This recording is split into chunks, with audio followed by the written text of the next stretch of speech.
भारतीय सेना की बढ़ती ताकत का डर अब पाकिस्तान को सताने लगा है। न्यूज 18 के संदीप बोल की रिपोर्ट है कि भारत के स्वदेशी टैंक अर्जुन के एडवांस वर्जन ने डरकर पाकिस्तान अपने टैंकों की हिफाजत करने में जुटा है और इसके लिए वो यूरोपीय देश यूक्रेन से 200 एक्टिव प्रोटेक्शन सिस्टम खरीदने की तैयारी कर रहा है, जो एक रडार बेस्ड सिस्टम है और 1200 मीटर प्रति सेकंड की रफ्तार से आने वाली किसी भी मिसाइल को टैंक में लगने से पहले ही नाकाम कर देता है। खबर है कि पाकिस्तान इसी साल अगस्त में यूक्रेन से इसका समझौता भी कर सकता है। भारतीय टैंक अर्जुन के अलावा एंटी टैंक गाइडेड मिसाइल नाग ने भी पाकिस्तान को अपनी टैंकों की सुरक्षा बढ़ाने पर मजबूर कर दिया है। पेट्रोल और डीजल की लगातार बढ़ती कीमतों के विरोध में पश्चिम बंगाल की मुख्यमंत्री ममता बनर्जी ने भी मोर्चा खोल दिया। विरोध जताने के लिए ममता बनर्जी कोलकाता में इलेक्ट्रिक स्कूटर पर सवार होकर सचिवालय के लिए निकली और उनके साथ पार्टी के कुछ समर्थक भी स्कूटरों और मोटरसाइकिलों पर चल पड़े। जिस स्कूटर पर ममता बनर्जी सवार हुई उसे उन्हीं की सरकार में मंत्री फिरहाद हकीम चला रहे थे, जबकि हेलमेट पहने पश्चिम बंगाल की मुख्यमंत्री पीछे की सीट पर बैठी नजर आई। कोलकाता की सड़कों से निकलते हुए उनके दोपहिया वाहनों का काफिला थोड़ी देर बाद सचिवालय पहुंचा, जहां स्कूटर पर बैठे बैठे ममता बनर्जी ने केंद्र सरकार पर निशाना साधा।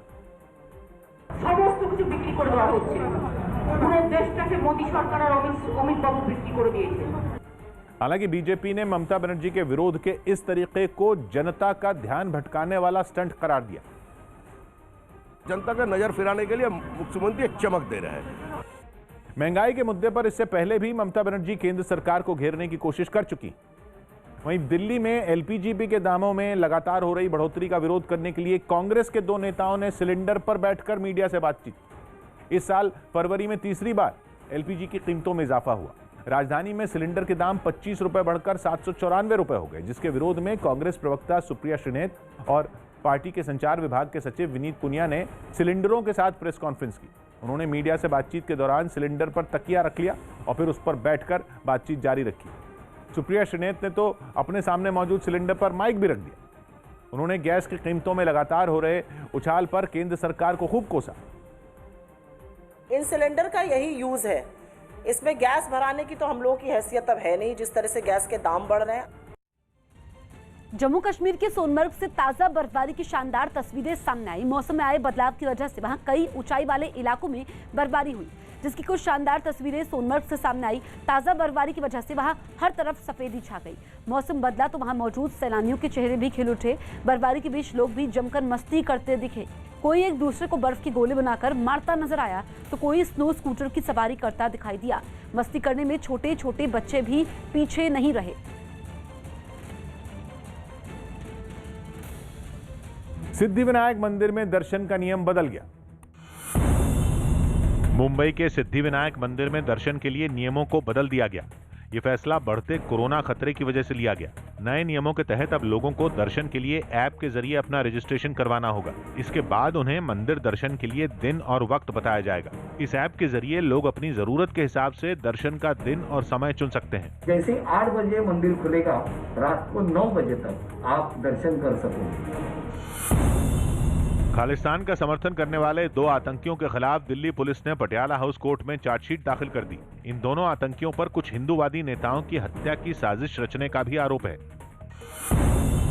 राजस्थान सरकार ने महाराष्ट्र और केरल में बढ़ते कोरोना के मामलों के बाद सख्ती बढ़ा दी। इसके तहत इन दोनों राज्यों से राजस्थान पहुंचे लोगों को अपनी नेगेटिव कोरोना रिपोर्ट दिखानी होगी। इसी के बाद उन्हें राज्य के अंदर जाने दिया जाएगा। यूपी विधान परिषद में भी जबरन धर्म परिवर्तन को रोकने के लिए बनाया गया विधेयक पास हो गया। एक दिन पहले ये विधेयक विधानसभा से पास हुआ था। इस विधेयक के तहत शादी के लिए झूठ बोलकर या जबरदस्ती धर्म परिवर्तन करवाने पर सजा और जुर्माने का प्रावधान है। सांप्रदायिक एकता को और अधिक मजबूत करने के लिए इस प्रकार का विधेयक लाया है। पुदुचेरी में एक रैली के दौरान प्रधानमंत्री नरेंद्र मोदी ने राहुल गांधी के मछुआरों के लिए अलग मंत्रालय बनाने की मांग पर निशाना साधा। Congress leader come here and say we will make a fisheries ministry for fishermen. I was shocked. The truth is, it is the current NDA government that had made a ministry for fisheries in 2019. वहीं कांग्रेस एक बार फिर राहुल गांधी के बयान का बचाव करती नजर आई। राहुल जी का ये कहना है कि इस डिपार्टमेंट ऑफ फिशरीज को निकालकर एक स्वतंत्र फिशरीज मंत्रालय बनाया जाए। भारत इंग्लैंड के बीच नरेंद्र मोदी स्टेडियम में खेले गए पहले टेस्ट मैच में अश्विन का 400वां विकेट एक ऐतिहासिक लम्हा बन गया। इसके साथ ही अश्विन भारत के लिए सबसे तेज 400 विकेट लेने वाले गेंदबाज भी बन गए। अश्विन ने अपने टेस्ट करियर के 77वें मैच में ही 400 विकेट पूरे कर लिए। इससे पहले ये रिकॉर्ड अनिल कुंबले के नाम था, जिन्होंने 400 विकेट 85 मैचों में पूरे किए थे, जबकि हरभजन सिंह को 400 विकेट लेने में 96 मैच लगे थे। हालांकि दुनिया में सबसे तेज 400 विकेट लेने का रिकॉर्ड श्रीलंका के मुथैया मुरलीधरन के नाम है, जिन्होंने केवल 72 मैचों में ही ये कारनामा कर लिया था। 400 विकेट लेने वाले वो भारत के तीसरे स्पिनर और चौथे गेंदबाज हैं। अश्विन, कुंबले और हरभजन के अलावा कपिल देव के नाम भी 400 विकेट का रिकॉर्ड है। भारत के लिए सबसे ज्यादा टेस्ट विकेट लेने वालों में रविंद्रचंद्रन अश्विन चौथे नंबर पर हैं। इस लिस्ट में पहला नंबर अनिल कुंबले का है, जिन्होंने 619 टेस्ट विकेट लिए हैं।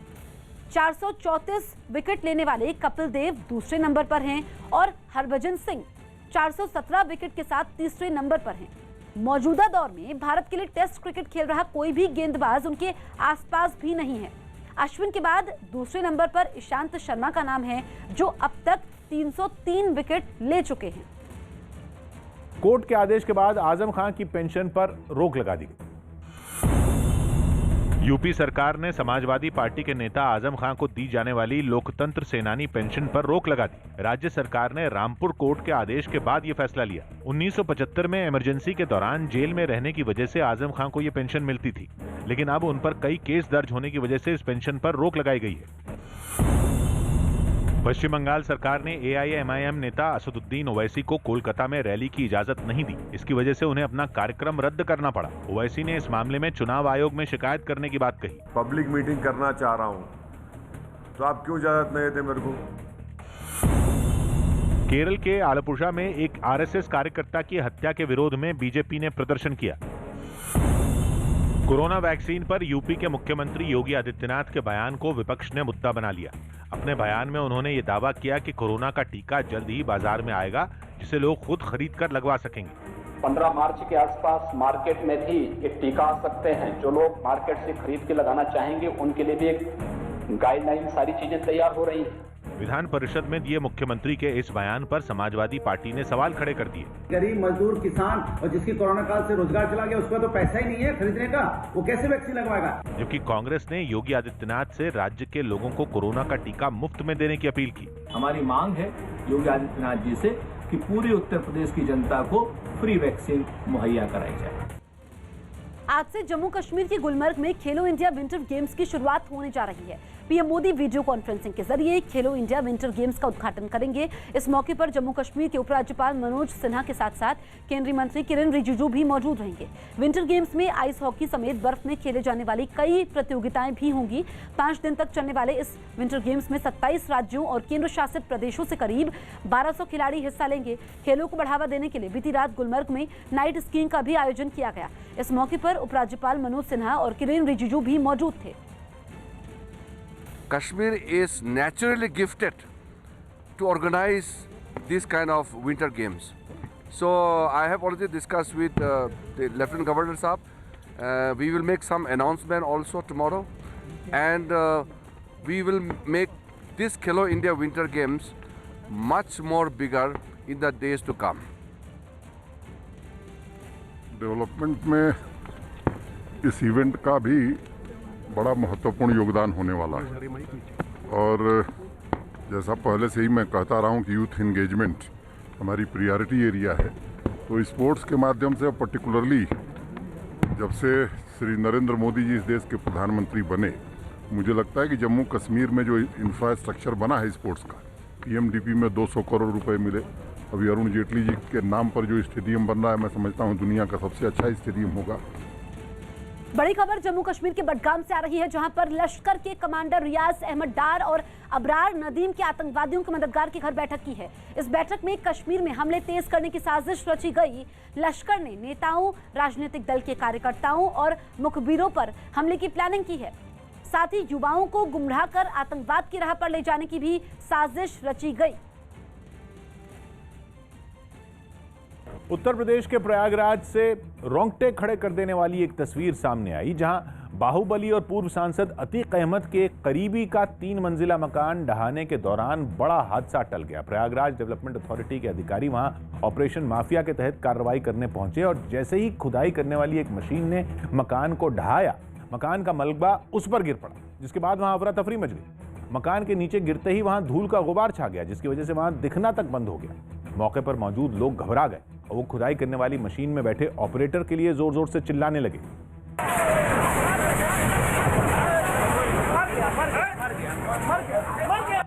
धूल हटी तो वहां मौजूद लोग फौरन हादसे वाली जगह पर पहुंचे। वहां पहुंचने पर दिखा कि खुदाई करने वाली मशीन बुरी तरह से मलबे के नीचे दब चुकी है।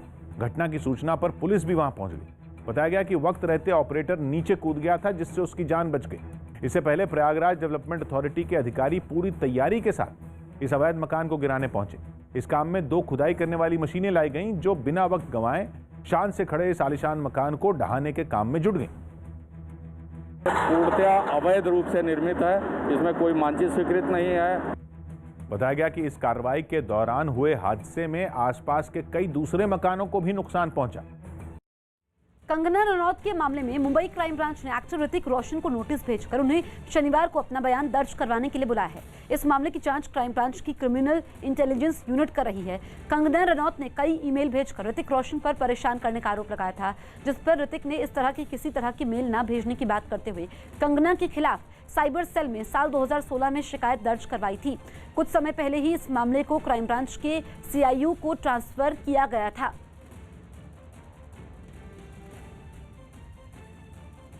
LPG गैस सिलेंडर 25 रुपए महंगा हो गया। पेट्रोल के बाद अब LPG गैस भी 1 महीने में तीसरी बार महंगी हो गई है। इस बार LPG सिलेंडर 25 रुपए महंगा हो गया है। ओडिशा के गंजम जिले के सोनापुर तट पर लगभग 22 फुट लंबी एक विशाल ब्लू व्हेल का रेस्क्यू किया गया। दुर्लभ प्रजाति की इस व्हेल की पहली झलक के लिए वहां पर्यटक काफी खुश दिखाई दिए। हालांकि बाद में व्हेल को वापस समुद्र में भेज दिया गया। पश्चिम बंगाल की सिलीगुड़ी में चुनाव में ड्यूटी करने वाले टीचरों ने सरकार से अपने लिए सुरक्षा की मांग की। दिल्ली के मुख्यमंत्री अरविंद केजरीवाल आज सूरत में रोड शो करेंगे और निकाय चुनावों में जीत पर लोगों का आभार जताएंगे।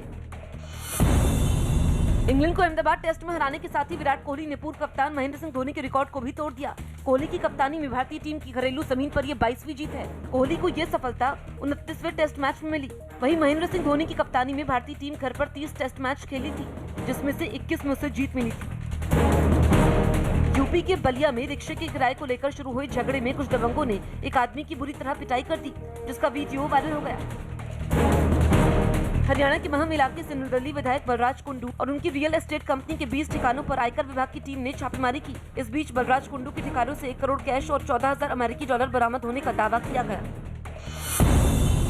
विधानसभा चुनावों की तैयारी को लेकर केरल दौरे पर गए कांग्रेस के पूर्व अध्यक्ष राहुल गांधी का अनोखा अंदाज देखने को मिला। मछुआरों के साथ बोट पर गए राहुल गांधी ने अचानक समुद्र में छलांग लगा दी और करीब 10 मिनट तक समुद्र में तैरते रहे। महाराष्ट्र में कोरोना मामले कम होने का नाम नहीं ले रहे। पिछले 24 घंटे में 8,702 कोरोना के नए मामले सामने आए, जबकि 56 कोरोना मरीजों की मौत हो गई। खबर है कि जम्मू कश्मीर पर रिसीमन के काम को खत्म करने में 4 से 6 महीने का और वक्त लग सकता है।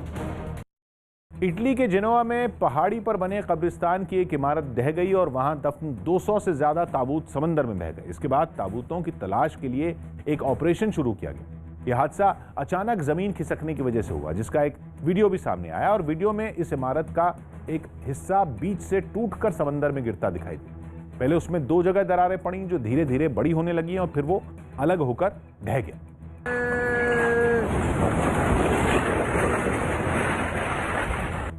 हालात जब संभल गए तो सर्च ऑपरेशन शुरू किया गया। बताया गया कि उस इमारत में लोगों के शव दफन थे जो ताबूतों के साथ समंदर में बह गए, जिनकी तलाश के लिए कई टीमें नाव से समंदर में घूमती नजर आईं।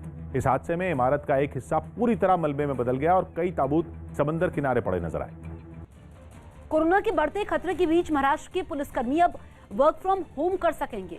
न्यूज 18 के दिवाकर सिंह की रिपोर्ट है कि महाराष्ट्र में जिस तरह से कोरोना एक बार फिर पैर पसार रहा है, उसको देखते हुए वहां पुलिसकर्मियों को भी घर से काम करने की मंजूरी दे दी गई है। हालांकि इस बीच पुलिस विभाग के ए और बी क्लास के अधिकारियों को ये सुविधा नहीं मिलेगी, यानी उन्हें दफ्तर आना ही होगा, जबकि दफ्तर में काम करने वाले ग्रुप सी और डी के 50% कर्मचारियों को वर्क फ्रॉम होम की मंजूरी रहेगी, यानी इस रैंक के आधे कर्मचारी घर से काम कर सकेंगे। हालांकि वर्क फ्रॉम होम के समय भी उन्हें हमेशा अलर्ट रहना होगा ताकि किसी तरह की जरूरत पड़ने पर उन्हें बुलाया जा सके। इसी तरह जो बाकी 50% पुलिसकर्मी दफ्तर आएंगे, उनमें भी आधे यानी 25% सुबह 9 बजे से 4 बजे तक की शिफ्ट में, जबकि बाकी के 25% सुबह 11 से 5 बजे तक काम करेंगे। दिल्ली की सड़कों पर घूम रहे बेखौफ बदमाश पुलिस को भी निशाना बनाने से नहीं चूक रहे हैं। दिल्ली के भलसवा डेली इलाके में पुलिस पिकेट पर ड्यूटी कर रहे सिपाही को बाइक सवार बदमाशों ने गोली मार दी। वारदात अंजाम देने के बाद अपराधी बाइक को वहीं छोड़कर फरार हो गए, जिसके बाद बुरी तरह घायल हालत में सिपाही को अस्पताल में भर्ती करवाया गया, जहां उसकी हालत गंभीर बनी हुई है। खबर के मुताबिक सिपाही ने बाइक सवार बदमाशों को जांच के लिए रोकने की कोशिश की थी, लेकिन वो नहीं रुके और सिपाही को गोली मारकर फरार हो गए। हालांकि अफरा तफरी में वो बाइक से फिसल गए और बाइक मौके पर ही छोड़कर फरार हो गए। घटना के बाद पुलिस ने टीम बनाकर आरोपियों की तलाश तेज कर दी है।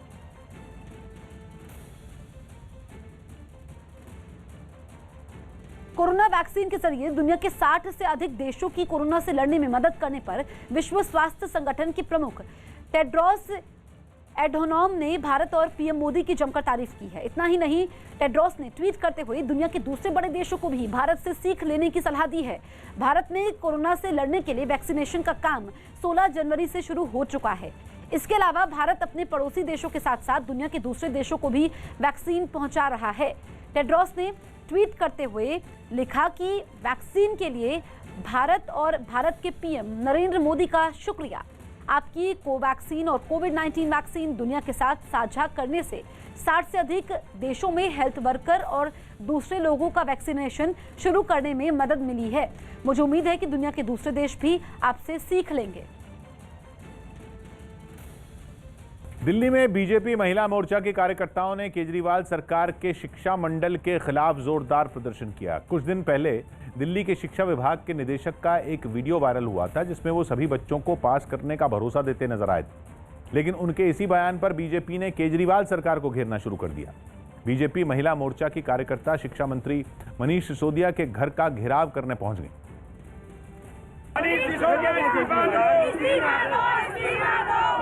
हालांकि पुलिस ने बैरिकेड लगाकर उन्हें रोक दिया, जिसके बाद उन्होंने वहीं खड़े होकर प्रदर्शन शुरू कर दिया।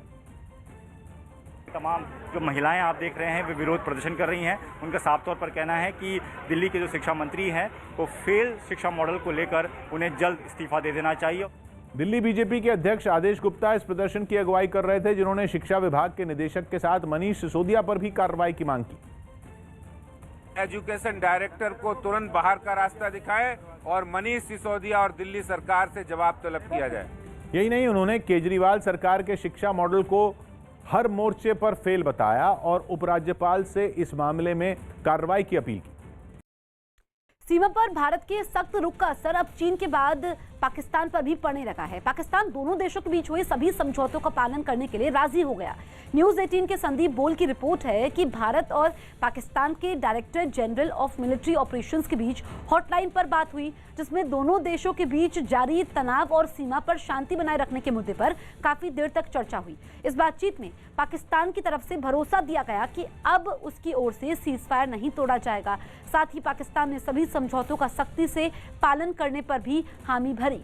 यही नहीं, दोनों देशों के बीच इस बात पर भी सहमति बनी कि अगर कोई गलतफहमी पैदा होती है तो उसे हॉटलाइन या फ्लैग मीटिंग के जरिए दूर किया जाएगा। इन समझौतों से पहले पाकिस्तान लगातार भारतीय इलाकों में गोलीबारी कर रहा था। अगर सिर्फ पिछले साल की बात करें तो उसने 4700 से भी ज्यादा बार सीजफायर तोड़ा, लेकिन भारतीय सेना ने जिस तरीके से उसे मुंहतोड़ जवाब दिया, उससे पाकिस्तान के होश उड़ गए और वो समझौतों पर सहमति के लिए राजी हो गया।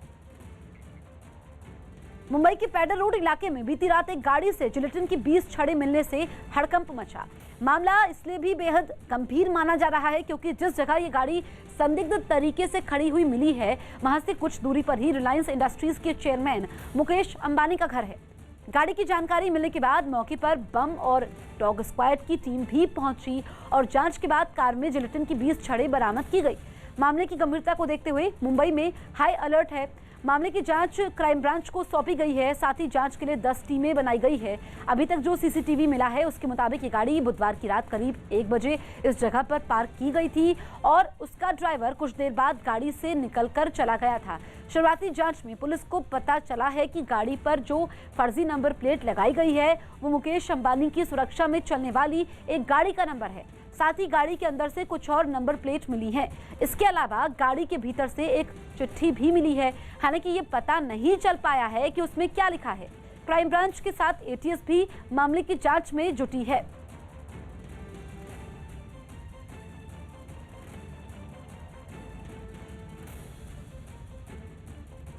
गुरुवार शाम 4 से 5 के बीच में मुंबई पुलिस को एक सूचना मिलती है कि मुंबई के सबसे पॉश इलाके पेडर रोड में एक संदिग्ध स्कॉर्पियो कार पार्क की गई है। और जब मुंबई पुलिस उस कार के पास पहुंचती है तो बाकायदा कुछ संदिग्ध वस्तुएं कार के अंदर मिलती हैं, जिसके बाद मुंबई पुलिस बाकायदा बॉम्ब स्क्वाड और जितनी भी फॉरेंसिक टीम है वो मौके पर बुलाई जाती है। जब बॉम्ब स्क्वाड पूरी टीम गाड़ी की जांच करती है तो काफ़ी चौंकाने वाली उसमें वस्तु मिलती है जो एक्सप्लोसिव में यूज़ होता है, जेलेटिन। वो जेलेटिन कार के अंदर मिलता है और मुंबई पुलिस के जो क्राइम ब्रांच के सूत्रों के मुताबिक 20 जेलेटिन स्टिक उसमें मिले हैं। साथ ही साथ एक चिट्ठी भी मिली है, धमकी वाली चिट्ठी भी मिली है और कुछ नंबर प्लेट्स भी मिले हैं।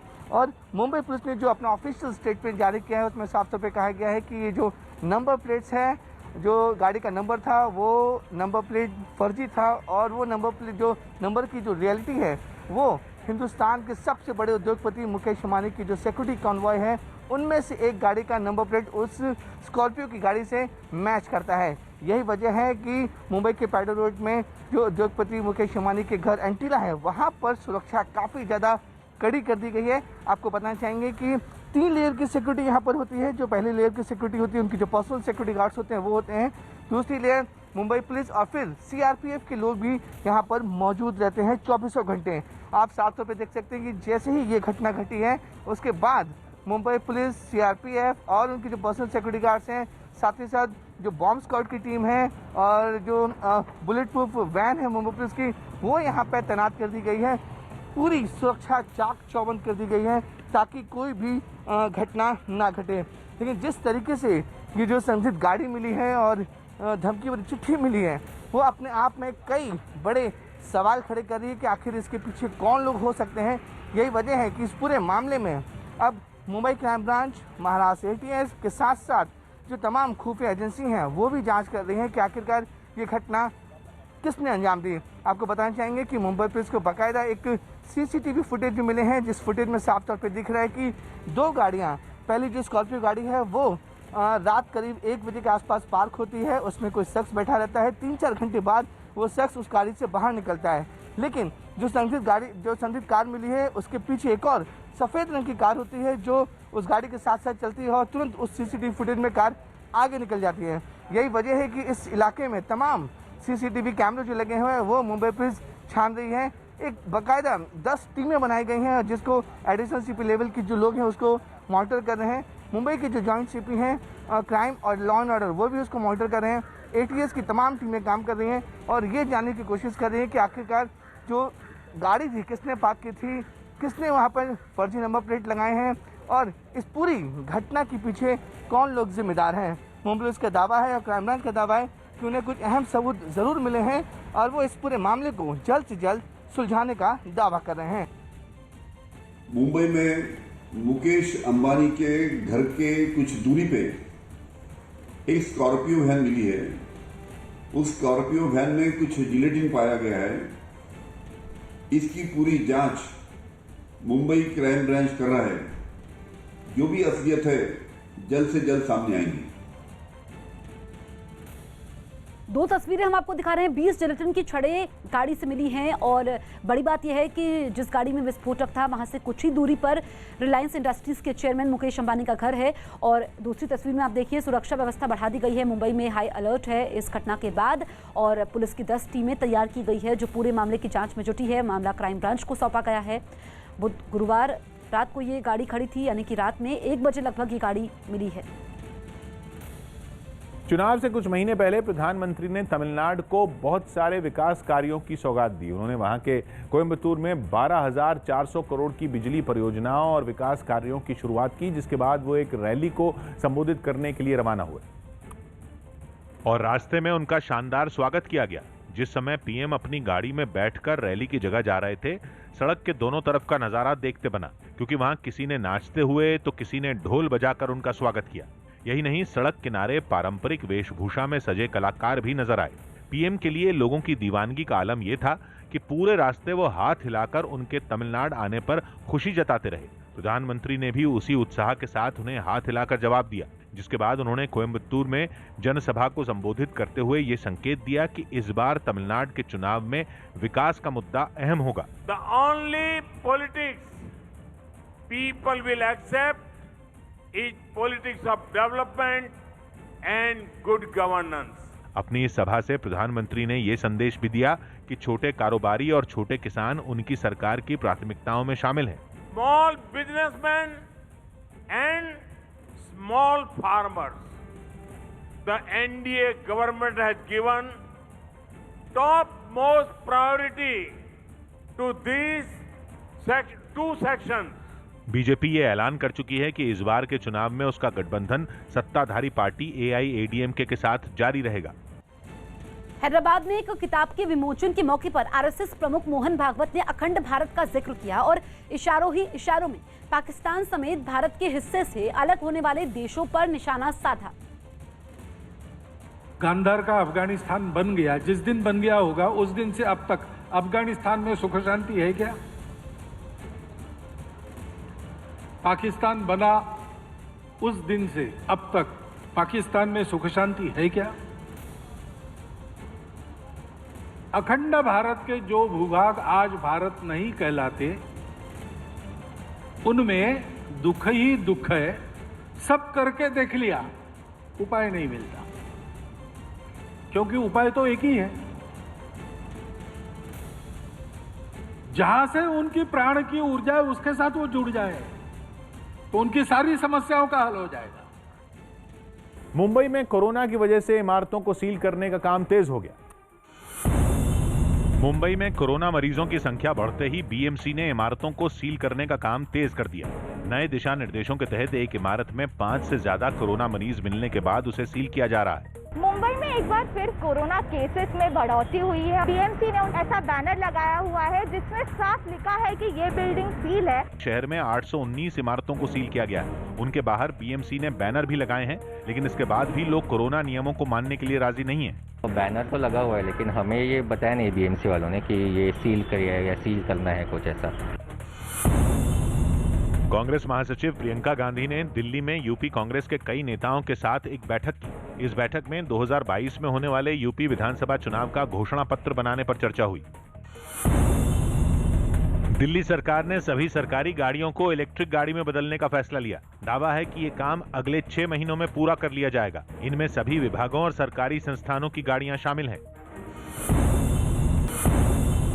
मुंबई के पॉश इलाके पेडर रोड में एक लावारिस कार मिलने के बाद हड़कंप मच गया। इस कार से पुलिस को जेलेटिन की छड़ें भी मिली, जिसे देखते हुए पुलिस के अलावा एटीएस की टीम ने भी वहां पहुंचकर जांच पड़ताल की। 20 जो जेलेटिन की छड़ें मिली हैं, उसके बाद आइसोलेटेड जगह पर जाया गया है। 27 फरवरी से शुरू हो रहे इंडिया टॉय फेयर के लिए सरकार को टाइटल स्पॉन्सर मिल गया है। ये टॉय फेयर वर्चुअल प्लेटफॉर्म पर 2 मार्च तक चलेगा। खिलौनों की 260 साल पुरानी कंपनी हैमलेस इस टॉय फेयर का टाइटल स्पॉन्सर होगी। इंडिया टॉय फेयर के लिए हैमलेस की तरफ से वर्चुअल बूथ तैयार किए जाएंगे। इसके अलावा हैमलेस की तरफ से मुंबई, दिल्ली और अहमदाबाद में टॉय सर्कल लॉन्च किए जाएंगे। यही नहीं, हैमलेस की ओर से आंगनबाड़ी में आने वाले बच्चों के लिए खेल का सामान भी दिया जाएगा और 743 आंगनबाड़ी में बच्चों के लिए लकड़ी के खिलौने दिए जाएंगे। उत्तर प्रदेश के बाराबंकी में कृषि सुधार कानूनों के मुद्दे पर प्रदर्शन कर रहे कांग्रेस कार्यकर्ताओं की पुलिस से जोरदार झड़प हो गई। ये कार्यकर्ता वहां के डीएम को ज्ञापन सौंपने के लिए निकले थे, लेकिन दफ्तर के बाहर तैनात पुलिस ने उन्हें वहीं रोक दिया। इसके बाद तो कार्यकर्ता भड़क गए और उनकी पुलिस के साथ धक्का मुक्की शुरू हो गई।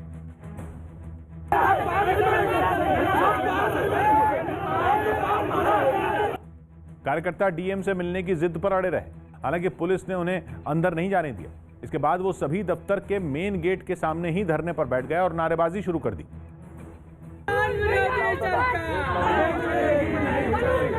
प्रदर्शनकारियों ने कृषि सुधार कानूनों के वापस नहीं होने तक प्रदर्शन जारी रखने की चेतावनी भी दी। जब तक के किसान के काले कानून वापस नहीं ले लेती सरकार, तब तक के आंदोलन जारी रहेगा। इससे पहले इन कार्यकर्ताओं ने केंद्र सरकार की नीतियों के विरोध में मार्च निकाला और फिर वहां से नारेबाजी करते हुए डीएम के दफ्तर पहुंच गए। लगभग 4 महीने पहले अजरबैजान के साथ जंग लड़ना अर्मेनिया को इतना भारी पड़ा कि वहां राजनीतिक संकट खत्म होने का नाम ही नहीं ले रहा। वहां के पीएम निकोल पाशिन्यान ने सनसनीखेज दावा किया कि सेना ने उनकी सरकार का तख्ता पलट करने की कोशिश की, जिसके बाद अपने लिए समर्थन जुटाने के लिए वो राजधानी येरेवान में भारी भरकम हुजूम के साथ पैदल सड़क पर निकल गए। उन्हें अपने मंत्रियों का तो साथ मिला ही, मार्च में उनके परिजन भी नजर आए। मेगाफोन के जरिए उन्होंने जनता से बातें भी की। इसके बाद निकोल पाशिन्यान ने एक बड़ी रैली को भी संबोधित किया, जहां दूर दूर तक भीड़ ही भीड़ नजर आई। इस रैली को पीएम के शक्ति प्रदर्शन के तौर पर देखा जा रहा है। नागोर्नो काराबाग की जंग के बाद से ही अर्मेनिया में पीएम के इस्तीफे की मांग उठ रही है। राजस्थान के सीकर से चौंका देने वाली एक तस्वीर सामने आई, जिसमें पेड़ काटने के विवाद में एक आदमी ने एक दंपति पर हमला कर दिया। बताया गया कि आरोपी अपने 2 साथियों के साथ राज्य में खेजड़ी नाम से मशहूर पेड़ को काटने वहां पहुंचा था, जिसका पति पत्नी ने विरोध किया। वहां के लोग इस पेड़ को तुलसी की तरह पूजते हैं और यही वजह रही कि उन्होंने इन लोगों को पेड़ काटने से रोका तो सफेद शर्ट पहना आदमी उन तक दौड़कर पहुंचा और पति पर कुल्हाड़ी से हमला करने के बाद उसने उसकी पत्नी को भी नहीं बख्शा। इस हमले में दोनों को मामूली चोटें आईं, लेकिन इतने के बाद भी उन्होंने उन लोगों को पेड़ काटने नहीं दिया। वो काफी देर तक उन लोगों से बहसबाजी करते रहे। पीएनबी घोटाले में भगौड़े नीरव मोदी को भारत लाने का रास्ता साफ हो गया है, क्योंकि यूके की वेस्टमिंस्टर मजिस्ट्रेट कोर्ट ने उसके प्रत्यर्पण को मंजूरी दे दी। न्यूज 18 के संजय सूरी की रिपोर्ट है कि यूके की वेस्टमिंस्टर मजिस्ट्रेट कोर्ट के जज ने दो टूक कहा कि भारत सरकार के नीरव मोदी के खिलाफ सारे आरोप सही हैं और उसे वहां कई सवालों के जवाब देने हैं, इसलिए नीरव मोदी को भारत प्रत्यर्पित किया जाना चाहिए। यही नहीं, कोर्ट ने इस बात को भी माना कि उसने इस मामले में गवाहों को डराया, धमकाया और सबूतों से छेड़छाड़ की। नीरव मोदी की तरफ से कोर्ट में दलील दी गई थी कि भारत की अदालत में उसे इंसाफ नहीं मिलेगा, जिसके बाद जज ने उनकी दलील को खारिज कर दिया और भारत की कोर्ट की तारीफ की। यही नहीं, पीएनबी घोटाले में भगौड़े नीरव मोदी ने अपनी खराब मानसिक हालत का भी हवाला दिया और भारत की जेल की बुराई की, लेकिन उसका ये दाव भी फेल हो गया और जज ने नीरव मोदी के लिए मुंबई की ऑर्थर रोड जेल को लंदन की जेल से बेहतर बताया। इस बीच भारत सरकार ने नीरव मोदी को वापस लाने की तैयारियां शुरू कर दी। विदेश मंत्रालय की ओर से जानकारी दी गई कि जल्द ही यूके की सरकार से संपर्क किया जाएगा। Magistrate Court has recommended Nirav Modi's extradition to the UK Home Secretary. The government of India would liaise with the UK authorities for his early extradition to India. UP चुनाव की रणनीति बनाने के लिए सोनिया गांधी के आवास में एक वॉर रूम तैयार किया गया। कांग्रेस महासचिव प्रियंका गांधी ने 10 जनपद के अंदर अलग वॉर रूम बना दिया। इसी वॉर रूम से वो यूपी में होने वाले अगले विधानसभा चुनाव के लिए रणनीति तैयार करेंगी। 10 जनपद सोनिया गांधी का आवास है। मध्य प्रदेश के पन्ना में खुदाई के दौरान एक मजदूर को एक बेशकीमती हीरा मिला। अनुमान है कि इस हीरे की कीमत 50 लाख से ज्यादा है। पश्चिम बंगाल पुलिस ने बीजेपी अध्यक्ष जेपी नड्डा को बैरकपुर में रथ यात्रा की मंजूरी नहीं दी, जिसके बाद ये यात्रा टाल दी गई। बीजेपी ने इस मामले में कोर्ट जाने की बात कही। आरोप है कि बिहार के सीतामढ़ी में आईजी की मौजूदगी में एक कारोबारी की हत्या कर दी गई। एक दिन पहले शराब माफिया और पुलिस के बीच हुई मुठभेड़ में दारोगा दिनेश राम शहीद हो गए थे। इसी मामले को सुलझाने के लिए आईजी वहां पहुंचे हुए थे, लेकिन तभी बदमाशों ने पास ही एक दुकान में बैठे सीमेंट कारोबारी की गोली मारकर हत्या कर दी। राजस्थान में विधानसभा की 4 सीटों पर होने वाले उपचुनाव के लिए कांग्रेस की एक रैली में पार्टी नेता सचिन पायलट को भी बुलाने की योजना है। इससे पहले गहलोत और पायलट गुट अपनी अपनी रैलियों में एक दूसरे के नेताओं को बुलाने से बचते रहे हैं। अगर मिल के चुनाव लड़ा गया, आपस में तालमेल से चुनाव लड़ा गया तो 4 सीटें हम अवश्य जीतेंगे। कांग्रेस के इस चुनावी प्लान को बीजेपी ने दिखावा करार दिया। तो मुझे लगता नहीं है कि जो विग्रह है वो ठीक हो पाएगा। ये कोई दिखावटी एक कवायद हो सकती है। कोलकाता में रैली के समय बीजेपी अध्यक्ष जेपी नड्डा के ममता बनर्जी पर जमकर हमला बोला। नड्डा ने ममता की भाषा शैली पर सवाल उठाए और एक जगह खड़े होकर बोलने की नसीहत दे दी।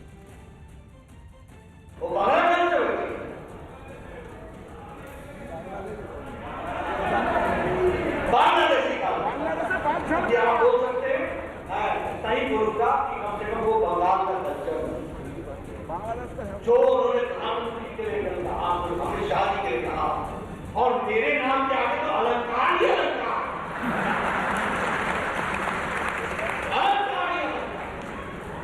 अच्छा, मैं उनसे पूछता हूँ, दीदी इतना गुस्सा क्यों? इधर से चलती है, उधर से चलती है, इधर